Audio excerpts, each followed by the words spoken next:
ক্লাসে টিচার যা বলে মনোযোগ দিয়ে লেখো, টিচার যত কথা বলবে সব কথা লেখো, নোট করো। টিচার বলে আমরা এখন আলোচনা করব, স্টুডেন্টরা লেখে আমরা এখন আলোচনা করব। মুখস্থ করে, নোট করে, টিচারদের সাথে বৈধ অবৈধ সম্পর্ক মেনটেন করে, ফার্স্ট ক্লাস ফার্স্ট হয় এবং তারা টিচার হয়। কিছু ব্যতিক্রম হয়তো আছে, কিন্তু সিংহভাগ শিক্ষকদের ক্ষেত্রে এই কথাটা সত্য হওয়ার কারণে বিশ্ববিদ্যালয়ের শিক্ষকেরা পড়াকে এখন আর উপভোগ্য করতে পারে না। আমরা নিতান্তই বাধ্য হই। এখানে যদি শিক্ষক কেউ থেকে থাকেন তাদের প্রতি সম্মান রেখে বলছি, ব্যতিক্রম আছে আমি বলেছি, হতে পারে আপনারা সেই ব্যতিক্রমের মধ্যে পড়বেন। আমি সহজ করে বলি, আমি বিশ্ববিদ্যালয়ের ক্লাসগুলি উপভোগ করি নাই। যেহেতু নম্বর পাওয়ার একটা ব্যাপার আছে, মানে ওই পার্সেন্টেজে একটা ব্যাপার আছে উপস্থিত থাকার, এবং পরীক্ষা দিতে গিয়ে একটা নির্ধারিত সংখ্যক উপস্থিতি লাগে, সেজন্য নিতান্তই বাধ্য হয়ে নিরস বদনে পিছনে বসে বিরক্তিকর ক্লাসগুলি বুঝবার চেষ্টা করছি। প্রথম দিকে মাথা ব্যথা করছে, তা দূর করার জন্য ম্যাগাজিন নিয়ে পড়ছি পিছনে বসে। পোলাপানও মুখস্থ করছে, পরীক্ষা দিচ্ছে, ভালো রেজাল্ট করছে। রেজাল্টটা কি দাঁড়াচ্ছে না বুঝে পড়ার? What is the result of না বুঝে পড়ার? এই বছর ৭০,০০০ জিপিএ 5 পাইছে, 70,000। রেজাল্ট কি? ঢাকা বিশ্ববিদ্যালয়ের খ ইউনিটে ৪০,০০০ পরীক্ষা দিছে, ফেল করছে মাত্র ৩৭,০০০। এই পাশ করা মানে চান্স পাওয়া না, কিন্তু পাশ করা মানে চান্স পাওয়া না, ন্যূনতম একটা নাম্বার পাওয়া। সেইটা ৪০,০০০ পাইছে মাত্র ৩,০০০। এর পরিষ্কার অর্থ হলো জিপিএ গোল্ডেন 5 বা 5 পাওয়া সত্ত্বেও ঢাকা বিশ্ববিদ্যালয়ের ভর্তি পরীক্ষায় পাশ করতে পারে নাই, এরকম আছে অনেকেই। ঠিক কিনা বলো? তার মানে আমাদের জিপিএ 5 কোন কাজে লাগতেছে না। আসলে প্রধান গুরুত্বপূর্ণ ব্যাপার হলো পড়াটার ভিতরে ঢোকা, বিশ্লেষণ শেখা। আমি একটা বিদেশি ইউনিভার্সিটির এক্সটার্নালি এখান থেকে পড়ছি। ওরা ব্রিটিশ বিশ্ববিদ্যালয়, ওরা পরিষ্কার করে নিচে লিখে দেয়, উই স্ট্রংলি ডিসকারেজ মেমোরাইজিং। মানে হলো এই যে আমরা শক্তভাবে মুখস্থ করাকে অনুৎসাহিত করি। যদি মুখস্থ করো রেজাল্ট খারাপ করবে, নিচে লেখা থাকে তুমি যদি মুখস্থ করো তাহলে রেজাল্ট খারাপ করবা, তার মানে তোমাকে বুঝতে হবে। আচ্ছা, যারা ওইদিকে তাকায় আসো, ওখানে কি প্রজেক্টর আছে? এদিক তাকাও না ভাই, দেখা না গেলেও চেষ্টা করো ওই দিক তাকাইতে, কারণ ওই দিক তাকাইলে তুমি চোখ ওই দিক রাখতেছো, আমি চোখ দেখতে পারতেছি না, এবং চোখ না দেখলে আমার অস্থির লাগে। ইনফ্যাক্ট বাংলা সিনেমার একটা গান আছে, চোখ যে মনের কথা বলে। এটা খুবই গুরুত্বপূর্ণ যে আমি তোমাদের চোখ দেখতে পারতেছি কিনা, এটা গুরুত্বপূর্ণ। ফলে প্লিজ আমার দিক তাকাও, দেখা না গেলেও। আর উচ্চতা কোনো ব্যাপার না, চেষ্টা করো তাকায় থাকতে। যেটা বলছি সেটা হচ্ছে এই যে না বুঝে পড়ার আমাদেরকে ফলটা কি দিচ্ছে রে ভাই? আমি একটা পরিসংখ্যান দেখলাম, বাংলাদেশে যে পরিমাণ মানুষ এমএ পাস আছে, কি বলছি খেয়াল করো, বাংলাদেশে যে পরিমাণ মানুষ গ্র্যাজুয়েট বিএ পাস এবং এমএ পাস আছে, অনার্স এবং মাস্টার্স আছে, এই সংখ্যাটা হলো ইউরোপের প্রায় 10টা দেশের মোট জনসংখ্যার সমান। কিন্তু বিজ্ঞানী নাই একজনও। নোবেল পুরস্কার পাইছে মোটে একজন, তাও অর্থনীতির মানুষ হয়ে শান্তিতে। আমি ওনার প্রতি সম্মান রেখে বলছি, তার মানে হচ্ছে যে আমাদের গত 40 বছর বাংলাদেশের সেরা শিক্ষা প্রতিষ্ঠানগুলি আন্তর্জাতিক অঙ্গনে অহংকার করতে পারে এরকম খুব বেশি পাবলিকেশন নাই। এবং এটা তোমরা খুব ভালো করে আরো বুঝবা কেন, তোমাদের অ্যাসাইনমেন্ট নামক একটা অদ্ভুত জিনিস আছে না, কারে কয় উত্তর সোজা, কাট কপি পেস্ট রে অ্যাসাইনমেন্ট কয়। অ্যাসাইনমেন্ট মানেটা কি? ওই বিষয়ে তোমার এক ধরনের বিশেষজ্ঞ জ্ঞান হবে। সেটা কি হচ্ছে? Cut copy paste. বুঝতেছি বা না বুঝতেছি অসুবিধা নাই, অ্যাসাইনমেন্ট তৈরি হচ্ছে। বিশ্ববিদ্যালয়ের শিক্ষকদের লেকচারার থেকে অ্যাসিস্ট্যান্ট প্রফেসর থেকে অ্যাসোসিয়েট প্রফেসর থেকে প্রফেসর হইতে দেশি এবং বিদেশি জার্নালে পাবলিকেশন লাগে। এটা জানো কি না তোমরা? বলো। লেখা লাগে, প্রবন্ধ লিখতে হয়। আমাদের কাছে পরিসংখ্যান আছে যে এই প্রবন্ধগুলিরও একটা উল্লেখযোগ্য অংশ, প্রবন্ধ মানে তার নিজস্ব গবেষণা হওয়ার কথা, কিন্তু এই প্রবন্ধগুলিরও একটা উল্লেখযোগ্য অংশ কাট কপি পেস্ট। নিজের যে বিষয়ে ধারণাই নাই সেই বিষয়ে সে প্রবন্ধ লিখছে গবেষণার স্বার্থে না, লেকচারার থেকে অ্যাসিস্ট্যান্ট প্রফেসর হতে চায় সেই কারণে। ফলাফলটা কি? ছাত্ররা প্রফেসর হয়ে গেছে সবাই, কিন্তু ছাত্ররা শিক্ষকের পড়া বুঝতেছে না। অথচ এক সময়ের ঐতিহ্য কি ছিল? হোয়াট ইজ দ্য ঐতিহ্য বিফোর? ঢাকা বিশ্ববিদ্যালয়ের শিক্ষক ছিলেন প্রফেসর আব্দুর রাজ্জাক, যিনি আধুনিক সময়ের সবচেয়ে বড় রাষ্ট্রবিজ্ঞানীদের একজন হ্যারোল্ড লাস্কি তার ছাত্র ছিলেন ব্রিটেনে, এবং ছাত্র থাকা অবস্থাতেই তিনি হ্যারোল্ড লাস্কি মারা যায় এবং সে পিএইচডি শেষ না করেই চলে আসে। ফলে প্রফেসর আব্দুর রাজ্জাকের পিএইচডি শেষ হয়নি। নিজে ঢাকা ইউনিভার্সিটিতে যোগ দেয়, সারা জীবন লেকচারার থেকে প্রফেসর হয়নি বা অ্যাসিস্ট্যান্ট প্রফেসর হয়নি, কারণ দরখাস্ত করার সময়ই পায় নাই, ছিল সারা জীবন লেকচারার। কিন্তু কি পরিমাণ পণ্ডিত মানুষ যে তার ব্যাপারে অধিকাংশ জনই মনে করে বাংলাদেশের সক্রেটিস যদি কাউকে মনে করা হয় তিনি প্রফেসর আব্দুর রাজ্জাক। তার সাথে আলাপ করে একটা বই লিখছে আহমদ সফা, দুজনের পারস্পরিক আলাপচারিতা। দুই মানুষের পারস্পরিক আলাপচারিতাই কি শক্তিশালী হতে পারে, কি অসাধারণ হতে পারে, কি নান্দনিক হতে পারে, কি বুদ্ধিদীপ্ত হইতে পারে, কি উপভোগ্য হইতে পারে, তার চূড়ান্ত উদাহরণ হচ্ছে যদ্যপি আমার গুরু। আমি তোমাদেরকে যদ্যপি আমার গুরু পড়তে বলি, যদি সময় পাও যদ্যপি, 110-20 টাকা হয়তো দাম, খুব বেশি দাম না, কিন্তু পড়ে ফেলো। দুজন মানুষের গল্প কি অসাধারণ হতে পারে। আহমদ সফা এক একটা বিষয় জিজ্ঞেস করছে আব্দুর রাজ্জাককে, এবং আব্দুর রাজ্জাক উত্তর দিচ্ছে। প্রত্যেকটা উত্তরই এক একটা বিশেষ ব্যাপারে পরিণত হচ্ছে, প্রত্যেকটা উত্তরই ওই বিষয়ে সবচেয়ে সেরা ব্যাপারে পরিণত হইতেছে। এটা দ্বারা বলতে চাচ্ছি যে শুধু প্রফেসর হওয়া গুরুত্বপূর্ণ না, জিপিএ 5 পাওয়া গুরুত্বপূর্ণ না, গুরুত্বপূর্ণ হচ্ছে নিজের বিষয়ের উপরে দখল। আমার কথা কি বোঝা যাচ্ছে? পৃথিবীর সবচেয়ে ধনী ছিল দীর্ঘদিন বিল গেটস, একটা দারুণ কথা কইছে, তার তো অনেক কথাই দারুণ, একটা কই। বিল গেটস বলতেছে যে আমি যখন পড়াশোনা করতাম কিছু সাবজেক্টে জিপিএ 5 পাইছি, কিছুতে পাইছি 4.5, কিছুতে 4 পাইছি, কোনোটাতে 3.5ও পাইছি। কিন্তু আমার কোনো বন্ধু সব বিষয়ে জিপিএ 5 পাইছে।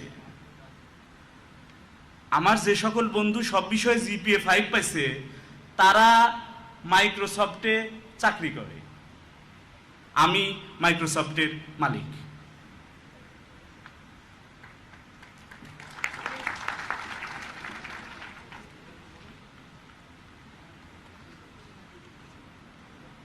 ফলে সৃজনশীলতা গুরুত্বপূর্ণ রে ভাই। প্রথম যে কাজটা নিশ্চিত করবার জন্য এত কথা বলতেছি, এখানে যারা যা আসো, যে ইয়ারে আসো, পয়লা আগে সিদ্ধান্ত নেওয়া যে আজ থেকে মুখস্থ তোমাকে বিদায়। একমত কিনা কও? তোমাদের ঠিকানা এখানে রাখা আছে, আমি তোমাদের সাথে যোগাযোগ করব। কেমনে বুঝে পড়বা এটা নিয়ে যদি আলাদা করে ক্লাস নিতে হয় বা আলাদা তোমাদের সাথে শেয়ার করতে হয়, সারা বছরে একবার না, 2-3 মাস পর পর একবারও যদি হয় বা 6 মাস পর একবার হয়, আমি তোমাদের সাথে কমিউনিকেশন রক্ষা করবো। এখন এটা খুবই সোজা। কিন্তু মুখস্থকে আজ থেকে বিদায়, এই বিষয়ে একমত কিনা সবাই বলো? তোমরা যারা এখানে আছো আমি একটু শুনে নিতে চাই, এলএলএম শেষ হয়ে গেছে এমন কি কেউ আছো? এলএলএম শেষ হয়ে গেছে? নাই। এলএলবি শেষ হয়েছে কিন্তু এলএলএম শেষ হয়নি, এরকম কারা একটু হাত উঠে দেখাও না। আচ্ছা, 4th ইয়ারে কারা কারা? আচ্ছা, ওকে। থার্ড ইয়ারে কারা কারা? থার্ড ইয়ার, ঠিক আছে। সেকেন্ড ইয়ারে কারা কারা? বেশিরভাগ, একটা উল্লেখযোগ্য অংশ সেকেন্ড ইয়ার। ফার্স্ট ইয়ার কারা কারা? ওকে, তার মানে এখানে হরেক প্রজাতির লোকজন আছে। ভালো হয়েছে, বৈচিত্র্যতা থাকবে, গণতন্ত্র আছে। গণতন্ত্র মানে সব মতের মানুষ থাকা, যদিও আমরা গণতন্ত্র মানে বুঝি যে খালি আমি থাকবো আর কেউ না। তোমাদের সাথে কমিউনিকেশন হবে, ভেঙে ভেঙে কিভাবে পড়ে মননকে শক্তিশালী করা যায় এই ব্যাপারে যদি আমার বা আমাদের অনেকের সহযোগিতা লাগে সেটা করব। কিন্তু তোমরা আগে আমাকে বলো যে তোমরা নিজেরা মুখস্থর চেয়ে বোঝাটাকে গুরুত্ব দিতে চাও কিনা, বলো সেটা। আমাদের দেশে বুঝতে বলা কিছুটা বিপজ্জনক। কেন? হেডে কই, এক মানুষ, এক শিক্ষক দীর্ঘক্ষণ জ্ঞান অর্জনের উপকারিতা বলছে ক্লাসে। কেন জ্ঞান অর্জন করা উচিত, সেই জ্ঞানের মহিমার কথা দীর্ঘক্ষণ ক্লাসে বলছে। বলার পর এক স্টুডেন্টকে বলছে দাঁড়াও, তুমি দাঁড়াইছে, দাঁড়ানোর পর বলছে যে কও দেহি তোমার সামনে এক ব্যাগ টাকা আর এক ব্যাগ জ্ঞান রাখলে তুমি কি নিবা? ছাত্র অবলীলায় বলছে আমি তো স্যার টাকা নিব। শিক্ষকের খুবই মন খারাপ হয়েছে, একটু অভিমান করে বলছে বাবা আমি হইলে তো জ্ঞান নিতাম।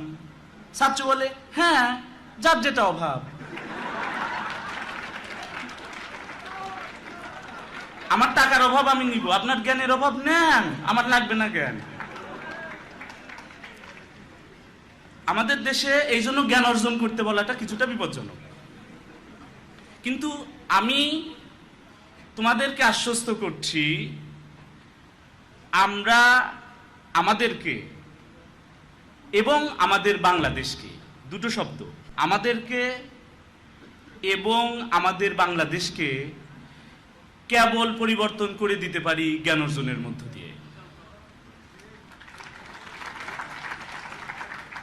কারণটা কই? তোমাদের সাথে আমি যদি এখানে এখন না হয় এবং নামাজের পর থাকে, ওই সময় যদি আমি 10-20 মিনিট আরো নেই, তোমাদের কি আপত্তি আছে? তাহলে একটু সময় নিয়ে সব বিষয় বলা যাবে, বুঝি না? জোরে কও।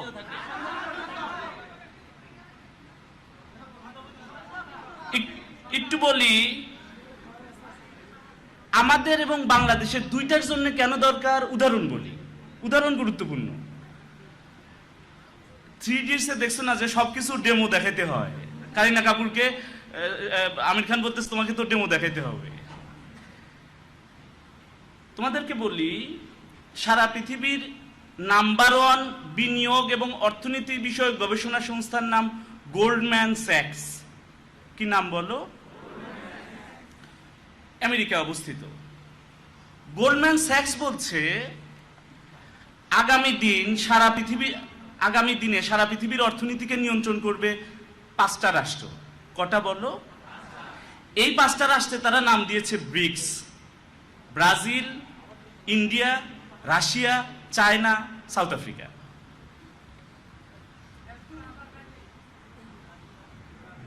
গোল্ডম্যান স্যাক্স বলছে আগামী দিনে পৃথিবীর অর্থনীতিকে নিয়ন্ত্রণ করবে 5টা রাষ্ট্র। এই 5টা রাষ্ট্রে তারা নাম দিচ্ছে BRICS. Brazil, India, Russia, China, South Africa. তোমাদের চিন্তা করার কিছু না, এগুলি সব ভিডিও থাকতেছে, তোমাদের কপি বা ইউটিউবেও দেখা যাবে, তোমরা পাবা, অসুবিধা নাই কিছু। গোল্ডম্যান স্যাক্স এই কথা বলেই পরের লাইনে কি বলছে আমার বিশ্বাস করতে কষ্ট হয়েছে। গোল্ডম্যান স্যাক্স বলতেছে যে ঠিক এই 5টা রাষ্ট্রের পরেই গোটা পৃথিবীর অর্থনীতিতে নেতৃত্ব দেওয়ার জন্য এগিয়ে আসবে, ধেয়ে আসবে 11টা রাষ্ট্র। ওই 11টা রাষ্ট্রে তারা নাম দিয়েছে N11। N11 মানে নেক্সট 11। এবং গোল্ডম্যান স্যাক্সের তথ্য অনুসারে সম্ভাবনাময় ওই 11টা রাষ্ট্রের অন্যতম রাষ্ট্রের নাম বাংলাদেশ। আমি ব্যক্তিগতভাবে খুবই বেদনা বোধ করি যে বিভিন্ন সময়ে আমি দেখেছি যে আমাদের নীতি নির্ধারণকারী ব্যক্তিদের একটা উল্লেখযোগ্য অংশ গোল্ডম্যান স্যাক্সের এই তথ্যের ব্যাপারে অবগত নন। ফলে রাষ্ট্র হিসেবে বাংলাদেশের সম্ভাবনা তারা বুঝতে পারেন না। প্রশ্ন হতে পারছে গোল্ডম্যান স্যাক্স কি দেখে বাংলাদেশের এই সম্ভাবনার কথা বলছে। তারা অনেকগুলি ইন্ডিকেটর বলছে এবং বিস্ময়কর ব্যাপার হচ্ছে সবচেয়ে শক্তিশালী ইন্ডিকেটর তারা যতগুলি বলছে তার মধ্যে একটা বলছে পপুলেশন, জনসংখ্যা। উনি বলছে, গোল্ডম্যান স্যাক্স বলছে যে সারা পৃথিবীতেই এই দশকে সবচেয়ে দরকারি জিনিসগুলির একটাই পরিণত হবে হচ্ছে জনসংখ্যা। যেটা আমাদের দেশে পড়ানো হয় এটা সম্পদ না, বোঝা। বাংলাদেশের সমস্যাসমূহ আলোচনা করুন। এই বিষয়ক যখন প্রশ্ন হয় কিছু ব্যতিক্রম ছাড়া সবসময় 1 নাম্বার সমস্যা আমরা কি লিখি। তাহলে চিন্তা করে দেখো আমাদের সাথে তাদের উপলব্ধির পার্থক্যটা কোথায়, ট্যালেন্টের। আমরা যেটাকে সমস্যা বলছি তারা সেটাকে কি বলছে, সম্ভাবনা। প্রশ্ন হলো সম্ভাবনা কেন? অনেকগুলি কারণ। তার একটা হলো আমাদের দেশে জনসংখ্যার বাড়তি আছে কিন্তু সারা দুনিয়ায় জনসংখ্যা বাড়তি না, ঘাটতি। উদাহরণ কই, বাংলাদেশে পার বর্গ কিলোমিটারে লোক বাস করে প্রায় 1000। অস্ট্রেলিয়া আমাদের চেয়ে প্রায় 50-60 গুণ বড় রাষ্ট্র এবং ওখানেও পার বর্গ কিলোমিটারের লোক আমাদের 1000, ওখানেও পার বর্গ কিলোমিটার লোক বাস করে আমাদের কাছাকাছি 3 জন। আমাদের আয়তন 1,47,000, 1.5 লক্ষ বর্গ কিলোমিটারেরও কম। কানাডার আয়তন প্রায় 1 কোটি বর্গ কিলোমিটার। বাংলাদেশে পার বর্গ কিলোমিটারে বাস করে 1000 জনের কাছাকাছি, কানাডাতেও আমাদের কাছাকাছি 2.5 জন। তার মানে সারা দুনিয়াতে জায়গা ফাঁকা পড়ে আছে এবং যোগ্য লোকের প্রয়োজনীয়তা আছে। তারা প্ল্যান করেও যোগ্য লোক বাড়াতে পারবে না, মানুষই বাড়াতে পারতেছে না, যোগ্য লোক তো নয়। কারণটা বলি, গোটা পৃথিবীতে 18টা দেশের জনসংখ্যা বৃদ্ধির হার মাইনাস, তার মধ্যে 17টা ইউরোপে। এবং ইউরোপের এগুলি চিন্তা করতে বলতেছি ভাই, শুধু বলার জন্য বলা না। ইউরোপের জনসংখ্যাটা কমছে, কমবার হারটা ভাবো। 1900 সালে ইউরোপের জনসংখ্যা ছিল সারা পৃথিবীর মোট জনসংখ্যার 25%। বর্তমানে এটা কমে দাঁড়িয়েছে 11%। এবং 2050 সালের মধ্যে 7%-এরও নিচে নেমে যাবে। সারা পৃথিবীর অর্থনীতির একটা বড় অংশ নিয়ন্ত্রণ করবে তারা, কিন্তু জনসংখ্যা 7%-এরও কম। প্রশ্ন হতে পারে জনসংখ্যা এত কম কেন? জনসংখ্যা কমের একটা প্রধান কারণ হলো তাদের পরিবার প্রথা ভেঙে গেছে। প্রযুক্তিতে উন্নত হয়েছে কিন্তু নৈতিকতায় অবনতি ঘটছে, পরিবার ভেঙে গেছে। রেজাল্টটা কি দাঁড়িয়েছে?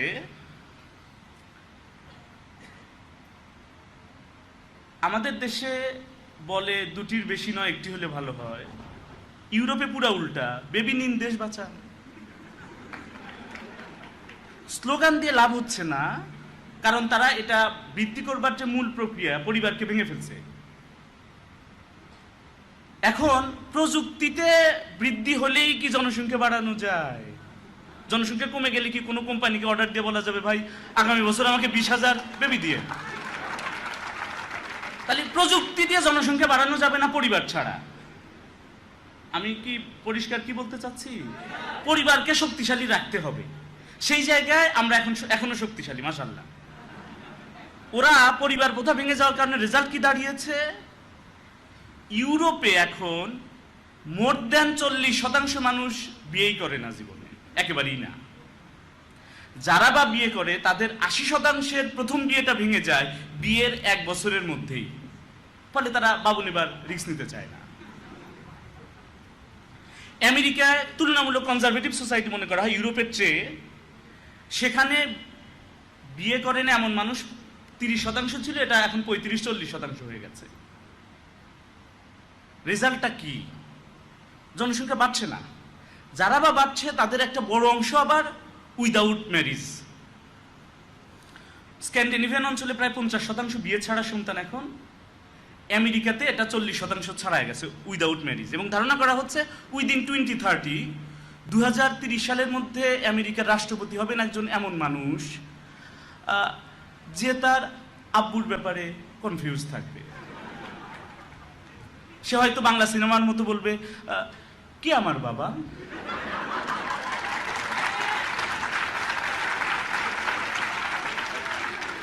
এরকম বাংলা চলচ্চিত্র আছে কিনা কও? স্বামী কেন আসামি, শান্ত কেন মাস্তান। তারা হয়তো বলবে, কে আমার আব্বু? ফলে বিজ্ঞান এবং প্রযুক্তিতে তারা এগিয়ে গেলেও নৈতিকতার ক্ষেত্রে যেহেতু তাদের প্রবলেম আছে, ফলে জনসংখ্যা বৃদ্ধিতে পারবে না আমাদের সাথে। পরিবার প্রথা যেহেতু ভেঙে গেছে তাদের, আমাদের যে পপুলেশনটা আছে সেইটাকে আমরা বোঝা না মনে করে যদি কাজে লাগাইতে পারি, আমি লিখে দিতে পারি এই শতাব্দীর আমার ধারণা উইদিন 2050 সর্বোচ্চ, যে সময়টা তোমরাও দেখবা ইনশাআল্লাহ 2050 সালের মধ্যে আমরা পৃথিবীর অন্যতম প্রভাবশালী রাষ্ট্রে পরিণত হব ইনশাআল্লাহ। এইটা নিশ্চিত করব আমরা সবাই মিলে। এখানে যে 500 জনের মতো আছি, 500 জন মেলা মানুষ রে ভাই। মালদ্বীপকে বদলায় দিছে এক মানুষ, মাহাথির মোহাম্মদ। আমরা যদি সিদ্ধান্ত নেই যে আগামী 20 বছরে বাংলাদেশকে সমৃদ্ধ করব এবং প্রত্যেকেই সেই সমৃদ্ধ করার ক্ষেত্রে ভূমিকা রাখবো, বাংলাদেশ বদলে যাবে ইনশাআল্লাহ। প্রশ্ন হইতে পারে এটা কি সম্ভব? সম্ভব। যে উদাহরণ বলি, জাপান দ্বীপরাষ্ট্র, জাপানের চারপাশে পানি। যাদের ম্যাপ সম্পর্কে আইডিয়া আছে তারা জানে, শত শত দ্বীপ আছে জাপানের। প্রধান দ্বীপ 4টা। জাপান নামটা মিষ্টি হলেও তাদের প্রধান দ্বীপগুলির নাম কি? তিতা। একটার নাম হোক্কাইডো, একটা হনশু, একটা কিউশু, আর একটা শিকাকু। এই 4 প্রধান দ্বীপ নিয়ে জাপান গঠিত। তার মধ্যে সবচেয়ে বড় দ্বীপটা হচ্ছে হনশু দ্বীপ, যেখানে রাজধানী টোকিও অবস্থিত। চারপাশে কোনো রাষ্ট্র নাই যার সাথে তার স্থলসীমা আছে। জাপানের খনিজ সম্পদ নাই, খুব অনুল্লেখযোগ্য নাই। তেলের খনি, গ্যাসের খনি নাই। জাপানের জমি উর্বর না, শস্য ফলে না, ভালো শস্য ফলে না। আয়তন 3,29,000 বর্গ কিলোমিটার হলেও বেশিরভাগ এলাকা আগ্নেয়গিরি হওয়ার কারণে মানুষ বাস করতে পারে মাত্র 76,000 বর্গ কিলোমিটার এলাকায়, এবং সেখানে মানুষ 13 কোটির বেশি, প্রায় 14 কোটির কাছাকাছি। 14 কোটির মতো মানুষ বাস করে 76,000 বর্গ কিলোমিটার এলাকায়। তেলের খনি নাই, গ্যাসের খনি নাই, উর্বর জমি নাই। কিছু যে নাই তা না, ভূমিকম্প আছে। এরপরে ফল কি? আমাদের মাথাপিছু আয় $1,000। যাদের তেলের খনি আছে, গ্যাসের খনি আছে, বীজ ফেললেই ফসল ফলে। আহা, কি উর্বর জমি! এক জমিতে ফসল ফলে বছরে 3 বার। আছে কিনা বলো? আমার ফ্যামিলি কৃষক ফ্যামিলি, তোমাদের অনেকেরও তাই হতে পারে। তোমরা প্রাইভেট ইউনিভার্সিটি পড়ো, তোমরা সম্ভবত বড় লোক হবা, আমি গরিব মানুষের ছেলে। একেবারে জমি কাদামাটির ভিতর থেকে বড় হয়েছি, ফলে জমির উপকারিতাটা জানি। এই দেশের জমি কি সোনাফলা জমি। সোনাফলা জমি আছে, খনিজ সম্পদ আছে, সীমান্তবর্তী দেশ আছে, ভূমিকম্পের প্রবণতা এত বেশি নয়, মানুষের বাসযোগ্য জমি জাপানের চেয়ে বেশি। এরপরে আমাদের মাথাপিছু আয় অ্যারাউন্ড $1,000, কিছু কম বেশি, বা $1,100 সামথিং। জাপানেরও আমাদের কাছাকাছি $40,000।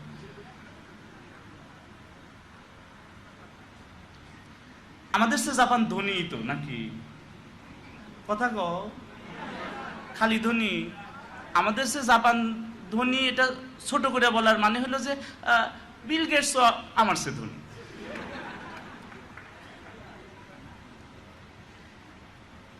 কেমনে এত বড় হয়েছে? 2বার পারমাণবিক বোমা দ্বারা আক্রান্ত হয়েছে তারা। পাশে চীন, অন্যদিকে আবার আমেরিকা। এই সমস্ত শক্তির সাথে ব্যালেন্স করা। চীনের সাথে সম্পর্ক খারাপ, উত্তর কোরিয়ার সাথে খারাপ, দক্ষিণ কোরিয়ার সাথে ভালো। যে আমেরিকা বোমা মারছিল এক সময়, সেই আমেরিকার সাথে আবার সম্পর্ক ভালো করতে হয়েছে।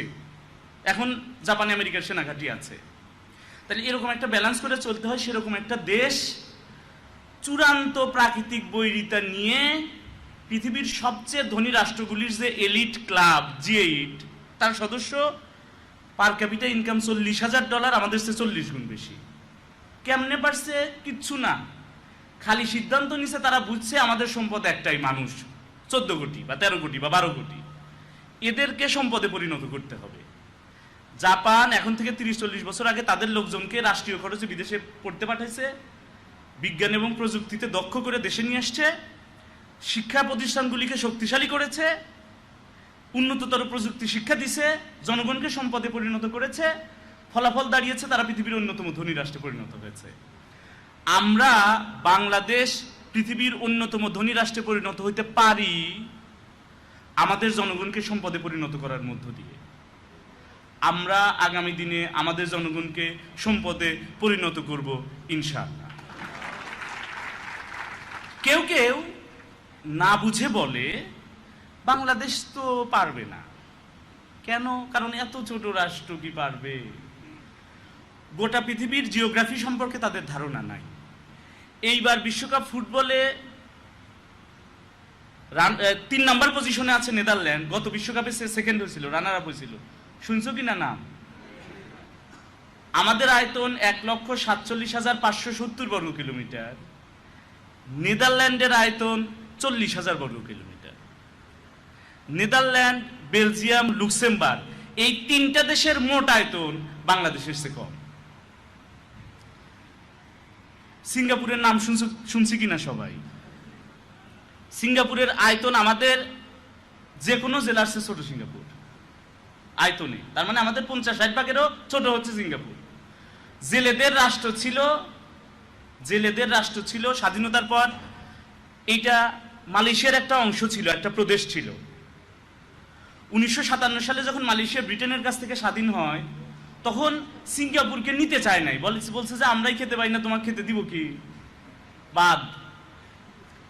জেলেদের রাষ্ট্র, লেখাপড়া না জানা মানুষের রাষ্ট্র, চূড়ান্তভাবে বিপদগ্রস্ত রাষ্ট্র সিঙ্গাপুর 50 বছরেরও কম সময়ে সারা পৃথিবীর অন্যতম প্রভাবশালী রাষ্ট্রে পরিণত হয়েছে, আয়তনে খুব ক্ষুদ্র হওয়া সত্ত্বেও। এখন সিঙ্গাপুরের রাষ্ট্রপতি চিকিৎসার জন্য বাংলাদেশে আসে না, বাংলাদেশের রাষ্ট্রপতি মাউন্ট এলিজাবেথে যায় কি না কও? ফলে আয়তন কোনো ব্যাপার না, আয়তন কোনো ব্যাপার না, পলিসি গুরুত্বপূর্ণ। আমরা সবাই মিলে সেই পলিসির জায়গাগুলি দেখব।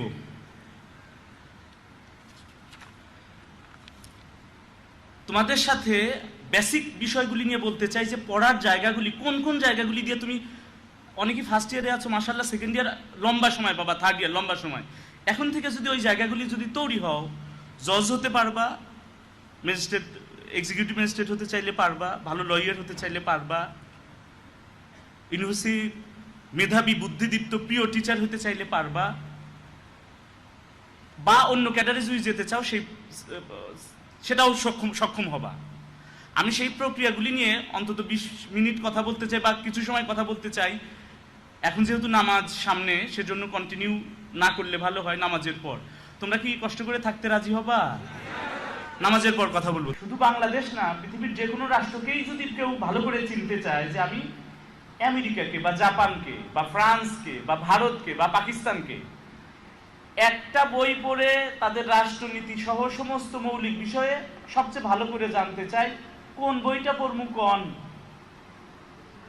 আমি বলবো যে একটা বই পড়তে চাইলে আপনি সেই রাষ্ট্রের সংবিধান পড়েন। সংবিধানের ভিতরে সবচেয়ে মৌলিক কথাগুলি সুন্দর করে দেওয়া আছে ওই রাষ্ট্র কাঠামো সম্পর্কে। ফলে সংবিধান পড়তে হবে দুটো কারণে, এক পরীক্ষায় আসে, আর 2 নাম্বার হচ্ছে রাষ্ট্র হিসেবে বাংলাদেশকে যদি ভালো করে চিনে ফেলতে চাই সংবিধান লাগবে। কথা বোঝা গেছে কিনা? তাহলে সংবিধান 1। 2 নাম্বার হচ্ছে কতগুলি মৌলিক আইন আছে বাংলাদেশে, অনেক আইন আছে, তার মধ্যে কোনো না কোনো ভাবে কাজে লাগে সবসময় যে আইনগুলি, সেগুলিও পরীক্ষার জন্য লাগবে বিসিএস পরীক্ষায়। তার একটা হচ্ছে সিভিল প্রসিডিউর কোড, সিপিসি। যারা জ্যেষ্ঠ স্টুডেন্ট এখানে তারা জানেন, কিন্তু ফার্স্ট ইয়ার সেকেন্ড ইয়ার তাদের এই ব্যাপারগুলি সম্পর্কে সবার ধারণা নাই। সিপিসি পড়তে হবে। এরপর পেনাল কোড, এরপর সিআরপিসি, ক্রিমিনাল প্রসিডিউর কোড, এরপর এসআর অ্যাক্ট, সুনির্দিষ্ট প্রতিকার আইন, স্পেসিফিক রিলিফ অ্যাক্ট। এরপর এভিডেন্স অ্যাক্ট, সাক্ষ্য আইন। সাক্ষ্য আইন যেটা আছে আমাদের খুবই শক্তিশালী আইন, সিভিল ক্রিমিনাল দুই কাজেই ব্যবহার করা হয় এটা, এবং অনেক প্রয়োজনীয় আইন। এবং আমার বিবেচনায় সবচেয়ে সুচিন্তিত আইনগুলির একটা হচ্ছে সাক্ষ্য আইন। এর বাক্য বিন্যাসও কঠিন এবং শক্তিশালী। ফলে উচিত হলো সাক্ষ্য আইনের প্রতিটা অনুচ্ছেদ ভেঙে ভেঙে পার্ট পার্ট করে করে পড়া, নট গাইড পড়া। সাক্ষ্য আইনটা খুব জরুরি ভালো করে বোঝা। ভালো বিচারক হইতে চাইলে, ভালো ম্যাজিস্ট্রেট হতে চাইলে, জজ হতে চাইলে, ভালো উকিল হতে চাইলে সাক্ষ্য আইন খুবই গুরুত্বপূর্ণ, খুবই গুরুত্বপূর্ণ, খুবই গুরুত্বপূর্ণ, খুবই গুরুত্বপূর্ণ। সাক্ষ্য আইনটা পড়তে হবে। এর সাথে টিপি অ্যাক্ট, সম্পত্তি হস্তান্তর আইন, ট্রান্সফার অফ প্রপার্টি অ্যাক্ট। এর সাথে রেজিস্ট্রেশন অ্যাক্ট, রেজিস্ট্রেশন অ্যাক্ট। এর সাথে তামাদি আইন, লিমিটেশন অ্যাক্ট। লিখছো কি? 1 constitution, 2 civil procedure code, 3 penal code, 4 criminal procedure code, 5 specific relief act, 6 limitation act, 7 transfer of property act, 8 evidence act, 9 contract act, চুক্তি আইন। এর সাথে এডিআরটা থাকে। যারা এডিআর নিবে তাদের এডিআর দিলে মার্কস ভালো, এডিআরটা দিতে পারো। এডিআর সম্পর্কিত যে আইনগুলি আছে সেগুলি। আইন পড়ার ক্ষেত্রে আমি দুটো দৃষ্টিভঙ্গি বলি। প্রথম দৃষ্টিভঙ্গি হলো অবশ্যই মূল কোডটা সাথে থাকতে হবে। মূল কোড, গাইড পরে আগে কোড, বুঝছো কি না? কোডটা অনেকেই গাইড পড়ে পরীক্ষায় পাশ করে ফেলে, first year, second year, third year, fourth year পাশ হয়ে যায় বই পড়ে, কোডটা না দেখেই। প্রথম কাজ হলো কোডটা, মূল কোডটা ভেঙে ভেঙে পড়া। অনেক আইনই আছে যেখানে খুব বেশি সেকশন নাই, কিন্তু এটার ব্যাখ্যা অনেক বড়। এভিডেন্স অ্যাক্ট সেকশন বেশি না, কিন্তু এর ব্যাখ্যা অনেক বড় বড় বই আছে। বইগুলি পরে পয়লা কাজ হচ্ছে কোডটা খুব বুঝে পড়ার চেষ্টা করা। যদি না পারো বড়দের হেল্প নাও, টিচারের হেল্প নাও, এটা গুরুত্বপূর্ণ। প্রথম মেইন সোর্সটা পড়বা, এরপর এটার এক্সপ্লেনেশন পড়বা। ভালো হয় প্রতিটারই ডিএলআর পাওয়া যায় সাথে। এভিডেন্স অ্যাক্টের ডিএলআর পাওয়া যায়, পেনাল কোডের ডিএলআর পাওয়া যায়, সিআরপিসির ডিএলআর পাওয়া যায়, সিপিসির ডিএলআর পাওয়া যায়। এই ডিএলআর সাথে সংশ্লিষ্ট কেস ল দিয়ে যদি পড়ো অধিকতর শক্তিশালী হবে। কিন্তু এটা একটু সেকেন্ডারি পর্যায়ে। প্রাথমিক পর্যায়ে হচ্ছে মূল কোডটা পড়া, এর সাথে প্রাসঙ্গিক বইগুলি পড়া। এইখানে একটা কথা তোমাদের কই, বাংলাদেশে বানায় লেখার এক ধরনের রেওয়াজ চালু আছে কিনা বলো? কমন পড়লে ভালো, না পড়লে কোনো অসুবিধা নেই, বানায় দিই। বানায় দিয়ে অনার ফার্স্ট ইয়ার চলে যায়, সেকেন্ড ইয়ার চলে যায়, থার্ড ইয়ার, ফোর্থ ইয়ার। এবং নিজেরা বলিও, দোস্ত কমন পড়ছে, হ্যাঁ 80% পড়ছিল, 20% আনসার কমন পড়ে নাই, ফেলে আসছিস, মাথা খারাপ, কেমনে দিছি, শুদ্ধ সোজা বানায় দিছি। এবং কইও একজন আরেকজনকে যে কিছু না কিছু নম্বর তো দিব, বলি কিনা বলো? তুমি তোমার এই অসাধারণ প্রতিভা অন্য বিষয়গুলির ক্ষেত্রে প্রয়োগ করে অসুবিধা নাই। যেমন ধরো সাধারণ জ্ঞান বাংলাদেশ প্রশ্নে একটা চ্যাপ্টার আছে, role of NGOs in Bangladesh, বাংলাদেশে এনজিওর ভূমিকা। কমন যদি পড়ে ফাইন, নাও যদি পড়ে প্রশ্নটা ফেলে আসার কিছু নাই। আমরা জানি এনজিও কি কি কাজ করে, জানি কিনা বলো? 8-10টা পয়েন্ট ঠিক করলাম যে হ্যাঁ মাইক্রো ক্রেডিট দেয়, ক্ষুদ্র ঋণ দেয়, সেখানে 5 বাক্য লিখলা। আর কি করে? এম্পাওয়ারমেন্ট অফ উইমেন, নারীর ক্ষমতায়নের জন্য কাজ করে, ভালো। আর কি করে? স্যানিটেশন নিয়ে কাজ করে, পরিষ্কার পরিচ্ছন্নতা। আর কি করে? মা ও শিশুর স্বাস্থ্য, এগুলি নিয়ে কাজ করে। আর কি করে? বাচ্চাদের স্কুলে নিয়ে যাওয়া, সেগুলি নিয়ে কাজ করে। এরকম আচ্ছা ভুল লাগবে না, আমার আরেকটা প্রোগ্রাম আছে। তিনটার মধ্যে শেষ হয়ে যাবে, তার আগে যে কাজগুলি করে এটা আমরা 4-5টা পয়েন্ট করতে পারবো কিনা, বা 8টা-9টা পয়েন্ট করে প্রতিটা পয়েন্টে যদি 10 বাক্য করে লেখো, 8 পয়েন্ট হলে 80 বাক্য, মোটামুটি একটা উত্তর দাঁড়ায় যাবে। কিন্তু তোমাদের সবাইকে বলতেছি ভাই, আল্লাহর হস্তে আইনের ক্ষেত্রে এই কাম করো না, বিপজ্জনক। কেন? উদাহরণ বলি। যেমন ধরো, চাকরির পরীক্ষাগুলিতে প্রায়ই ন্যায়পাল সংক্রান্ত প্রশ্ন আসে। আমাদের দেশে নাই, কিন্তু মজাদার আসে পরীক্ষায় বেশি। অম্বুডসম্যান, ধরো টিকে আসলো ন্যায়পাল, তোমাকে প্রথম লিখতে হবে যে ন্যায়পাল সম্পর্কে আলোচনা করা হয়েছে বাংলাদেশের সংবিধানের ৭৭ নম্বর অনুচ্ছেদে। এটা একটা স্ক্যান্ডিনেভিয়ান ধারণা। প্রথমে সুইডেনে এটা জন্ম হয়েছে, পরে স্ক্যান্ডিনেভিয়ান অন্য দেশগুলিতে বিকশিত হয়েছে, পরে নিউজিল্যান্ডে হয়েছে বা অন্য রাষ্ট্রগুলিতে হয়েছে। বাংলাদেশে ন্যায়পাল বলে, ভারতে বলে লোকপাল। বাংলাদেশের ন্যায়পাল নিয়োগ সংক্রান্ত আইন হয়েছে 1980 সালে। সব মিলিয়ে 8-10 বাক্য লিখলে 6 নম্বর, থাকলে 5। আইনে নম্বর ভালো পাওয়া যায় যদি ভালো করে দেওয়া যায়। কিন্তু ধরো তোমার কমন পড়ে নাই, তুমি চিন্তা করলে অসুবিধা কি? বানায় লেখার দীর্ঘ অভিজ্ঞতা আছে না, প্রয়োগ করতে থাকলে বাদ তো দিয়ে যাওয়া যাবে না, কিছু না কিছু নম্বর তো নিতে হবে। তুমি লেখা শুরু করলে ন্যায়পাল একটি ভালো পাল, মানে পাল বংশের দ্বিতীয় পাল আর কি, গোপালের পরেই ন্যায়পাল। এই কথা বলে তুমি যত কথা লেখো কোনো অর্থ বহন করে না। খুবই গুরুত্বপূর্ণ সাংবিধানিক ধারণা হচ্ছে ফ্লোর ক্রসিং। টিকা আসলে এই প্রথম বাক্য লিখতে হবে যে ফ্লোর ক্রসিং সম্পর্কে আলোচনা করা হয়েছে বাংলাদেশের সংবিধানের ৭০ নম্বর অনুচ্ছেদে। কোন সংসদ সদস্য যদি ফ্লোর ক্রস করে তার সদস্যপদ বাতিল হয়ে যায়। দুটো কারণে ফ্লোর ক্রস হয়, আগে 4টা ছিল, এখন কমিয়ে 2টো করা হয়েছে।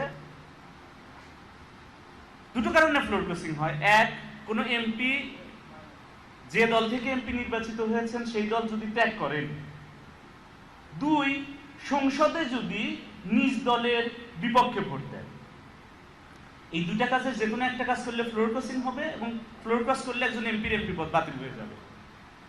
ধরো তুমি জানো না, তাই বলে তো বাদ দিয়ে আসবে না, বাদ দিয়ে আসার তো মানে নাই। এরকম চিন্তা করলাম, লিখলা ফ্লোর ক্রসিং একটা বিপজ্জনক ক্রসিং, অন্য ক্রসিং এর মতোই এটা পার হইতে সতর্ক থাকতে হবে।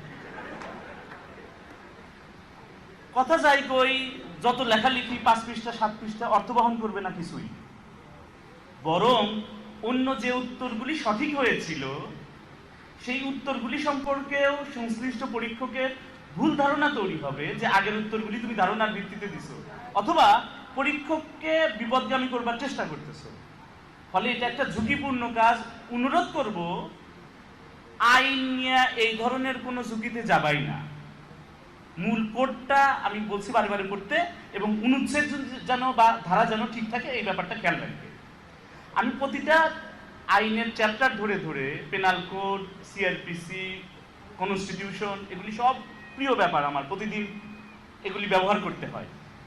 আলাদা করে বলতে পারলে শান্তি লাগতো, কিন্তু আমাদের সময় সংক্ষেপের কারণে বলতে পারছি না। তোমাদের নিয়ে আমি বলছি যেন কর্মসূচি থাকে, যেন রেগুলারলি আপডেট রাখা যায় এই জিনিসগুলি। বা আমি আমার ফেসবুক নাম্বার দিয়ে যাব, একই ইমেল নাম্বার এর সাথে ফেসবুকের অ্যাকাউন্ট, যেন কমিউনিকেশনটা হতে পারে।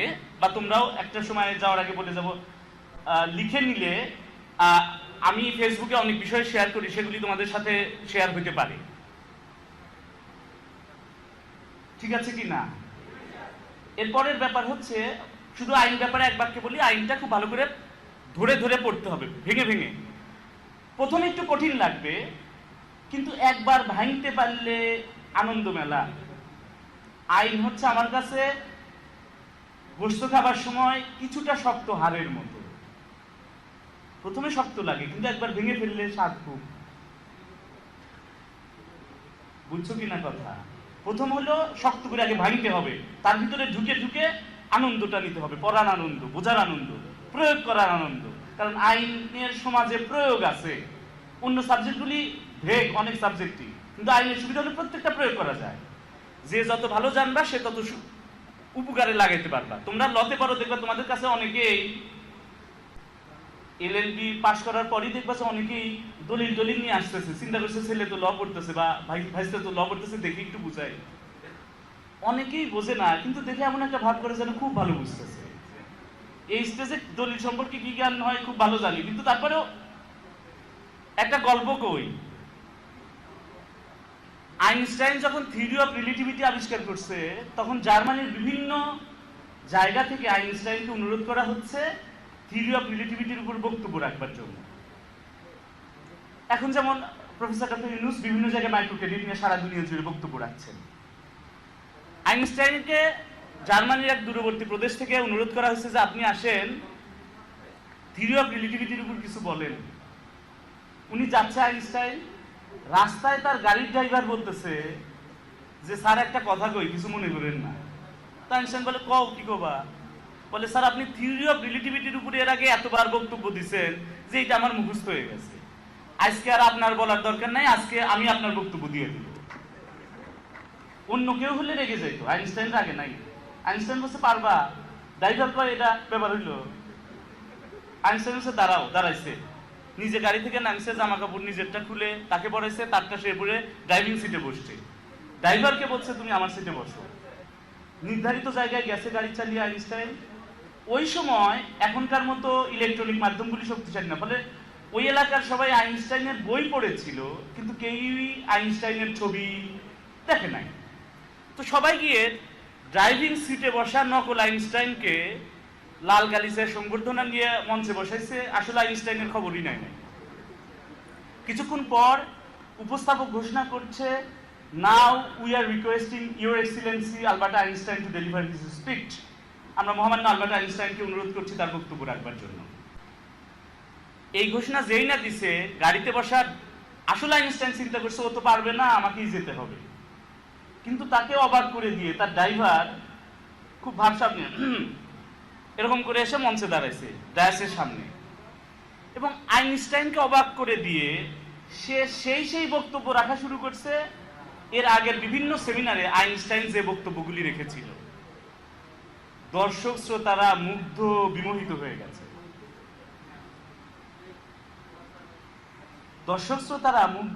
হয়ে গেছে। এবং অনুষ্ঠান শেষে আইনস্টাইনের সাথে একটু হাত মিলানোর জন্য অস্থিরতা, যে এই জগৎ বিখ্যাত বিজ্ঞানীকে একটু ছুঁয়ে দেখি। ড্রাইভারও ব্যাপারটা সুযোগ নিচ্ছে, সেও ভাব নিচ্ছে যে না থাক। প্রবলেমটা তৈরি হয়েছে কিছুক্ষণ পর। ওইখানকার বিভিন্ন ইউনিভার্সিটির টিচাররা যারা ফিজিক্স এবং ম্যাথস পড়ায়, তারা দীর্ঘদিন ধরে অঙ্ক আর পদার্থবিজ্ঞানের কিছু মৌলিক সূত্র মিলাইতে পারতেছিল না। এবং তারা চিন্তা করছে যে আজকে মহামান্য গুরু আলবার্ট আইনস্টাইন আসছে, আজকে তো সব মিলাই নেওয়ার দিন। আসছে কাগজপত্র নিয়ে সামনে বিনয়ের সাথে বলছে স্যার একটা কথা কই, যদি কিছু মনে না করেন। সেও ভাবনে বলতেছে কও, কি কবা? দাও দেখি কি অবস্থা। বলছে স্যার আমরা তো এখানে বিভিন্ন ইউনিভার্সিটিতে ফিজিক্স এবং ম্যাথস পড়াই, দীর্ঘদিন ধরে অঙ্কের আর পদার্থবিজ্ঞানের কিছু নিয়ম মিলাইতে পারতেছিলাম না, তো আপনি যদি একটু মিলাই দিতেন তাহলে খুব ভালো হতো। এটা যেই না বলছে, সে তো ভিতরে ভিতরে শুকায় যাওয়া শুরু হয়েছে। চিন্তা করছে এতক্ষণ সম্মানের সীমান্ত ছিল না, জানলে কি একটাও মাটিতে পড়বে না। কিন্তু চিন্তা করছে যে ব্যর্থ হওয়া যাবে না। সে বলছে দেখি দাও তো। এমন ভাবে সে পড়ার ভাব দেখাইতেছে যেন সে খুব ভালো বুঝতেছে, আসলে সে এক লাইনও বুঝতেছে না। কিছুক্ষণ পর সে গম্ভীর হয়ে গেছে, রেগে যা বলছে তোমরা কি করো যেন বলছিলা, তোমাদের প্রফেশন কি যেন? বলছে স্যার আমরা তো ইউনিভার্সিটিতে ম্যাথ আর ফিজিক্স পড়াই। তখন সে রেগে যা বলছে ফিজিক্স আর ম্যাথস এর মতো গুরুত্বপূর্ণ জিনিস পড়াও তোমরা, তোমাদের কে নিয়োগ দিয়েছে? এইসব তুচ্ছ জিনিসের জন্য তোমরা আমার কাছে আসছো? আমার ড্রাইভারের কাছে যাও।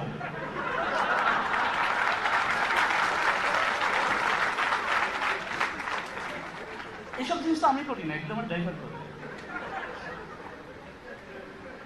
যেতে চাই নাই তারা প্রথমে ড্রাইভারের কাছে। যখন যেতে চায় নাই, কারণ এটা অসম্মানিত বোধ করছে, তখন সে ধমক দিয়ে বলছে যাও, যদি না পারে আইসো আমার কাছে, তখন দেখবো। গেছে সবাই, গিয়ে ড্রাইভারের কাছে একটু ধমক দিয়ে বলতেছে ড্রাইভার সাহেব, ড্রাইভার মানে আলবার্ট আইনস্টাইন, তো ড্রাইভার সাহেব স্যার তো পাঠাইলো, দেখেন এগুলি পারেন কিনা, এইসব অঙ্ক একটু করে দিতে পারেন কিনা। পারবেন না জানি, যেতে হবে, তারপর একটু দেখেন। আইনস্টাইন তো বুঝছে ব্যাপারটা কি, সেও তার ড্রাইভারকে বাঁচাই দিচ্ছে, সে বলছে সার পাঠাইছে, দেন দেন দেখি, আচ্ছা মতো করে দিছে, ও সবার মুখ হা হয়ে গেছে। ওরা যখন এটা নিয়ে যাচ্ছে তখন আইনস্টাইন ডাক দিয়ে বলছে যে এইসব সমস্যা, ছোটখাটো সমস্যা হলে আমার কাছে এসে, এগুলি সাধারণত আমি করি।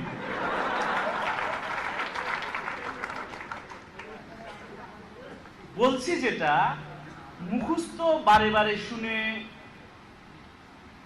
আইনস্টাইনের বক্তৃতা দেওয়া যায়, কিন্তু আইনস্টাইনের মতো সমস্যার সমাধানকারী হওয়া যায় কি? বলো কথা।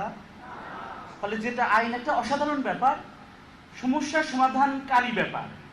ফলে ভেঙে ভেঙে বোঝো এমন ভাবে যেন তোমার সামনে সমস্যা উত্থাপন করা হলে তুমি আইনের আলোকে তা সমাধান করতে পারো। তোমার সামনে কোনো ঘটনার কথা, কোনো ক্রাইমের কথা, কোনো সমস্যার কথা, কোনো বিরোধের কথা বললে তুমি আইনের আলোকে বিশ্লেষণ করতে পারো, ধারণা দিয়ে না। এটার জন্য প্রয়োজন বিশ্লেষণাত্মক আইন পড়া, প্রথম ব্যাপার। আইন ছাড়াও যে বিষয়গুলি আছে তার দুই একটার কথা বলি।